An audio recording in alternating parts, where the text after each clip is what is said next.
What's up, you guys? Welcome back to another Manga Sutra manga review. And in today's video, we're going to be talking about a horror romance school life drama called Yakedo Shoujo by Kantetsu. We're going to be doing something different from our previous manga reviews, and we're going to be doing a different video review format.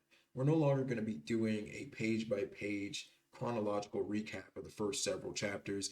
I'm going to be talking naturally about the plot, the overarching themes, my feelings about the characters and their relationships, as well as making comparisons to other mangas that I read and talking about the art style as well at various points. So it's not going to be as concise or as organized, but it's going to be a lot more natural. It's going to be a lot more raw. And hopefully, you like the new video format and you comment below at the end of the video. So, initially, it has a lot of parallels to Shonen no Abyss in the sense that there are two male characters in toxic households. And Yakedo Shoujo, the main character's mother, sees him as his father and blamed him for his father abandoning them. And it is only when he's not wearing his glasses that she begins to get hysterical and verbally abuses him, stating that she wishes she didn't give birth to him and that he is the reason that their father abandoned them. And I think the other parallel is that both characters, both main characters in both mangas, are indifferent to the realities that they're in. However, the contrast between the two is that the main character in Shonen no Abyss has a female best friend. And that female best friend is a positive influence on his life. She is trying to pull him away from the unhealthy and toxic relationships that he's pursuing and that he finds himself in. Whereas in Yakedo Shoujo, the main character is a loner. They are introverted. We see in school that no one notices them and that they are non existent. And it is only when they actually interact with and develop a relationship with Sheena throughout the manga that other people begin to be more aware of him and that we see more people initially interact with him. Now, Sheena, the main female character, is the exact opposite of him. She is very extroverted. She's very outgoing. She's very expressive of how she feels. She's well loved. She has lots of friends. She's positive and preppy. And it is only after they have a brief interaction after school that their worlds collide and that their relationship goes from strangers to dating to mutual death pacts. So after school, they bump into each other, papers collide, main character's glasses get broken. He picks up Sheena's papers and he opens her notebook and he sees, I want to die, I want to die, I want to die, written a million times on both pages. So the pages are almost black and illegible. And he's initially shocked, but something in the notebook resonates with him. And he's also intrigued by Sheena. He wants to know why. Why does this girl who is so happy, so outgoing, so expressive want to die? And I'm going to talk about their relationship. What initially attracts Sheena to the main male character is that his reaction to seeing her notebook isn't like other people's. We learn throughout the manga that other people have seen her notebook and other people have had varying reactions, but the underarching true feeling of seeing her notebook is pity. Whereas the main character doesn't feel pity for her. The main character's genuinely interested in why she wants to die. He's genuinely resonating with her motivations, with her reasons, with her actions. Where most people would be repulsed and avoidant of her and leave most of the situations that he's in, he stays. He may have initial resistance to what he's seeing, such as scenes where Sheena invites him to this abandoned elementary school. There are several desks with various animals in states of decay and dismemberment. This would immediately put off most people and they would just leave that abandoned school. But in his case, he's fascinated by it. He's initially disgusted by the stench and the smell and shocked by the scene. But when he watches Sheena kill a small gecko, he feels a void in him being filled. And we learn more and more about Sheena and just how mentally unhinged and disturbed she is. When she is doing this stuff to these animals, she is thanking them because they are teaching her how to die. she is able to experience death through them as she cannot experience it herself just yet.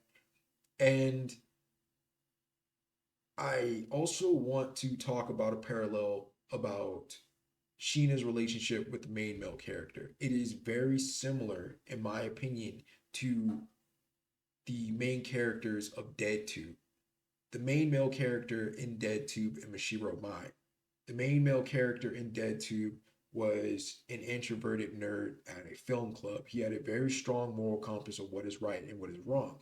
However, it was only after interacting with Mashiro Mai and being put in these very traumatizing and graphically violent, gory, sexually violent as well situations and filming such things that he begins to become gradually corrupted, not only by those situations, but as well as by Mashiro Mai, who is in many ways a parallel to Sheena, just a more violent parallel, more outwardly violent parallel to Sheena.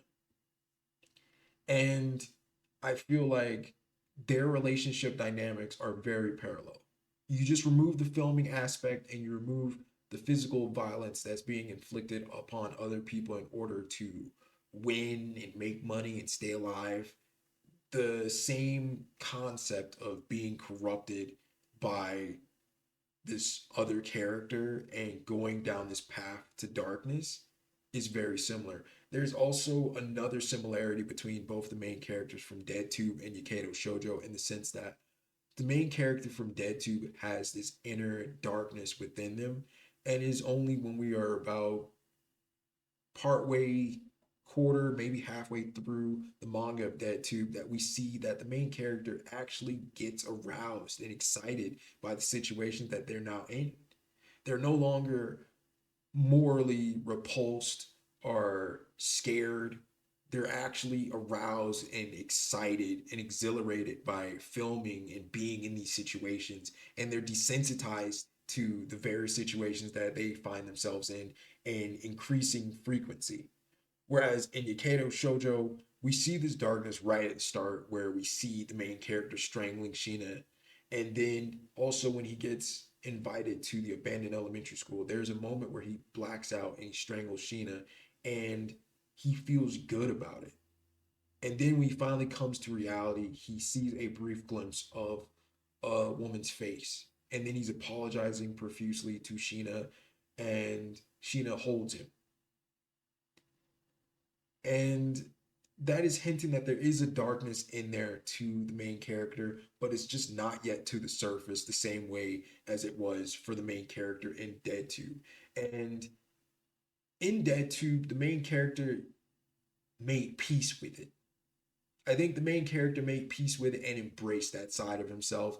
And that is why we have such a drastic transformation from the start of the manga in DeadTube to who they are now in the manga.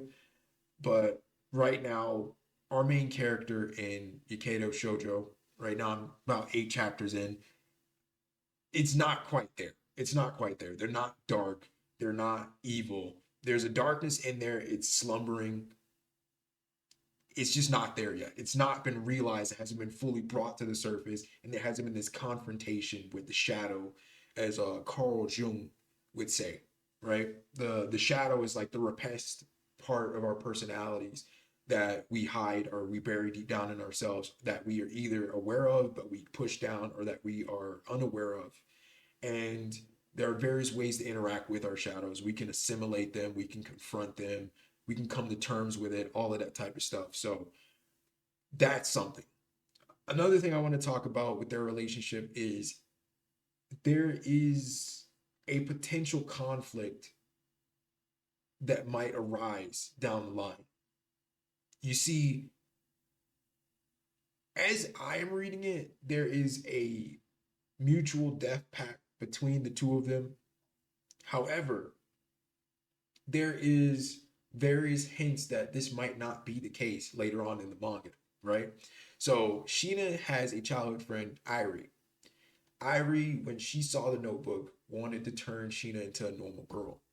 And Irie thinks that she's being a good friend, but to Sheena, Sheena sees Irie as somebody that's trying to be a parent to her, somebody that's trying to change who she is fundamentally at her core, and somebody that pities her. Whereas with the main character, she feels understood, she feels embraced. And I think we see this disturbing part of Sheena's personality where she is willing to detach and she's willing to discard people really quickly. She ignored Irie's calls, and then when she did pick up the phone to Irie, she said, "You can discard me. I'm with the main character now. I'm with somebody that I feel myself with." And to discard this childhood friendship with Irie so blatantly, to be willing to skip or cancel plans with her friends at school to be with the main character and hang out with the main character, especially after, at least to my understanding, they've only started dating for a couple of days, is really, really, really disturbing. And her determination to die as well is really disturbing because Irie knew her since childhood, right? She knew her since maybe middle school, elementary school, and she's wanted to turn her into a normal girl all the way up until this point. And Irie has this very strong hatred towards the main character because in Irie's eyes, Irie feels like she was really close to getting Sheena to become a normal girl. And then the main character comes along, resonates with what's in that notebook, and is genuinely fascinated by Sheena and her behavior and her actions. And this enables Sheena to further delve into it, I guess. And Irie feels like all of her work is being undone. However, we see that with the main character, they are also, even though they have agreed to do a mutual death pact, they are also a little reluctant to die. Because when they were at the abandoned elementary school, Sheena handcuffed him and then she had an axe and she had an ice pick and she put it to his neck and she was about to kill him. But he defended himself and he pushed her away. And Sheena was initially disappointed. And we saw in that brief moment, he didn't want to die. And we see in several panels throughout the manga that he's actually realizing, I don't want to die. It's not that I want to die, it's that I just never had a reason to live. And this is the conflict with their relationship because as their relationship progresses, as she is more affectionate towards him, as they share these heartwarming moments, he feels alive. He feels alive. And there might come a time where he doesn't want to die. And he even told her, "What if I don't want you to die?" And she looked at him with 100% confidence. He said, "No one's going to change my desire to die. Absolutely no one is going to stop me." And I think with the main character and his realization that he doesn't want to die and that he just never really had a reason to live, it reminds me of a chapter or several chapters in Dead 2. And I know I keep referencing Dead 2, but like I said, I feel like it wouldn't be a manga review if we don't make references or we don't make comparisons to other mangas with similar concepts and similar situations. In Dead 2, there's a chapter, several chapters, where they get a guy that wants to die. And then they give him this attractive woman from the main character's friend group. And they have sex, they go out, they go on dates, they just do everything that a normal person would want to do, anything that he desires.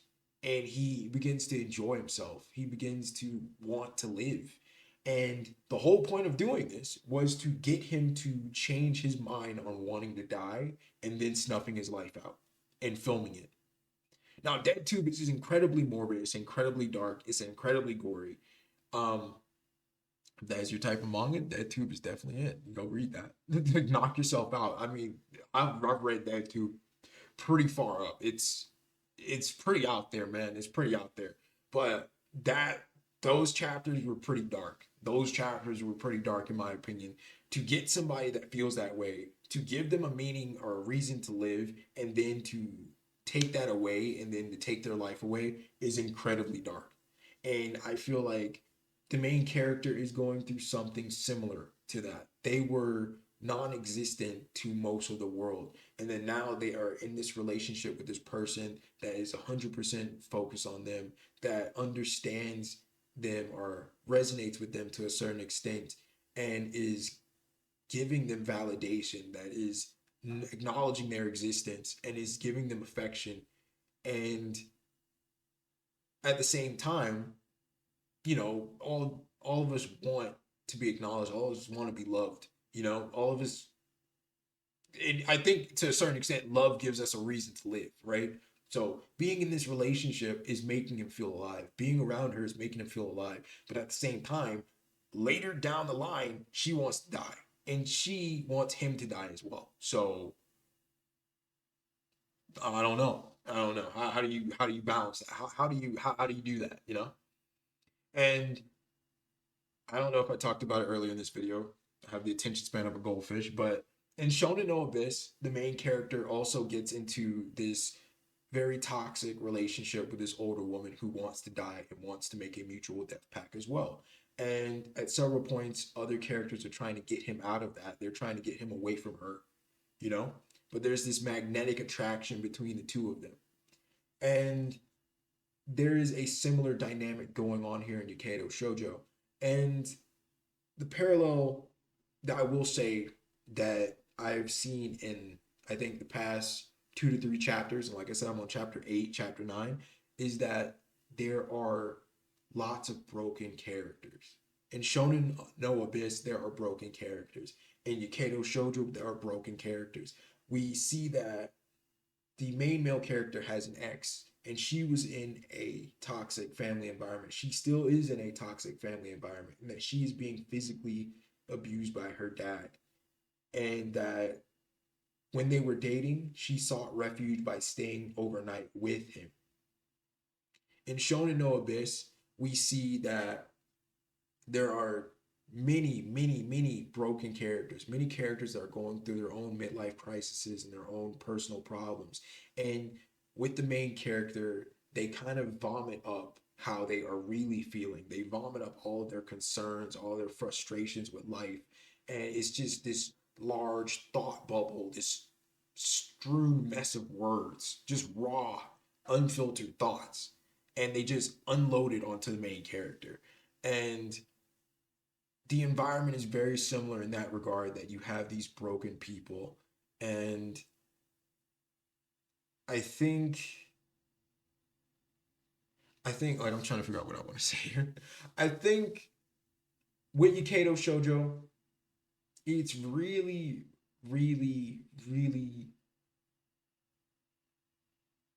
morbid. And I'm gonna say that, like, I know DeadTube is pretty gory, but it's this Yakedo Shoujo is morbid in the sense that if you remove the theme of death, the death packs, if you remove the butchering and the stuff that's going on with the animals, and you just focus on the affection and the romance scenes between Sheena and the main character, it's very cute. It's very heartwarming, but it it masks a darker concept. It masks a darker iceberg that's going on underneath, right? And there are other characters that we don't know how they exactly fit into the picture yet. There is this young man that is near the elementary school. We don't know who he is. We know he knows Sheena.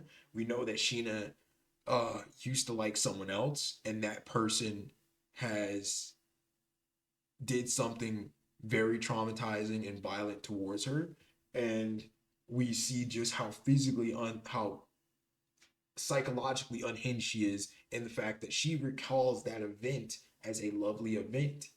And then we see some other characters that are challenging her worldview. They're challenging her thought process. They're telling her, hey, this is not normal. It's not normal for you to think this way. It's not normal for you to see things this way. And she doubles down. She doubles down on her worldview. She doubles down on the way she thinks. She doubles down on the way she sees things. And there's also hints that Sheena is a lot darker than we think. There's hints that maybe it doesn't stop at animals. Maybe it doesn't stop at animals. Maybe she's done this to somebody. And I think, me personally, I think it's gonna get a lot worse. It's gonna get a lot worse because with Dead Tube, it was a similar way. You know, it was a similar way. Granted, it was just Dead Tube. It was a lot worse right at the start. We already had people getting attacked and just killed and everything. But the way Mashiro Mai and the main character in Dead Tube got to this point is like it gradually increased. They kept finding themselves in these situations more frequently, and with the main character, a lot of the people that he thought he was friends with, he had positive relationships with, they either felt the exact opposite and they had negative feelings towards him, or the people he cared about and he loved died and were brutally murdered or harmed. And this warped his worldview. This warped his morality. This warped him as a person and corrupted him into a darker, more pessimistic or melancholic person, more just bloodthirsty person. And I can't say that the main character in Yakedo Shoujo is going to end up just like that, but I will say if they are continually exposed to these instances of death and violence, they will maybe have their moral compass shifted. Not greatly at first, but it's a snowball. It happens exponentially. It's just these little brief instances. Like I said, he there's initial resistance to a lot of the things that he's seeing, a lot of the fucked up things that she's doing. He initially has this this negative reaction, this negative perception to, and then he kind of dials it back, and then he's just like, you know what? This is okay. This is okay. This is weird. This is unusual, but you know, I'm here. And I think that's not right. That's not right. But another thing I want to talk about is just the art style. The art style is really amazing. I say that about every manga, but just going into detail, I like the character designs for Sheena. I like the character designs for Irie. I like how the character design for his mother is done. It does portray that sense of mental illness, that unwellness in her, but also the way his character is designed is very bland, it's very neutral, he's very dull, he's very blank in his expressions, and he's more of a blank template, and he's more of like this background character. And like I said, he was non-existent in school, no one noticed him, he had no friends, but then when he interacts with Sheena, he gets pulled from this background character into the spotlight. And I think the character design for his ex as well is well executed because she seems very innocent. She seems very soft. And like I said, there are a lot of broken characters and her character design portrays that really well. There are a lot of really sad scenes where you see like she's genuinely sorry. She's genuinely sorry. She's genuinely this broken person and she just needs someone to seek refuge in, and that the main character was that refuge for her. Now, I don't know why they broke up. I don't know how Sheena is going to fit into all of this or react to all of this going forward, or if there's going to be any conflict with any of these other characters or whatnot, or what other new characters going to be introduced. But right now, I like the art style for the characters. The settings itself, the details on the creatures, the animals. I really like it, and I like the portrayal of emotion that's done for the characters. But this is just my review for it. I did a previous recording, but I didn't go as in depth as I really wanted to, so I had to re-record it. But yeah, if you like this video, please subscribe and comment how you feel about the new review video format. I really like it myself. It's a lot better. But yeah, tell me how you feel. And I'm sorry it took so long to do a manga review. It's just very rarely do I find manga that I'm invested in and I actually think are review worthy. And I thought I did a review on this. I really did. I saw this before like a year ago and I thought I did a review on it. But when I started reading, I was just like, wait, I've never talked about this. I've never seen this before. And I like it. I like the art style. I like the plot. I like the theme. It's just, yeah. I'll see you guys. Bye.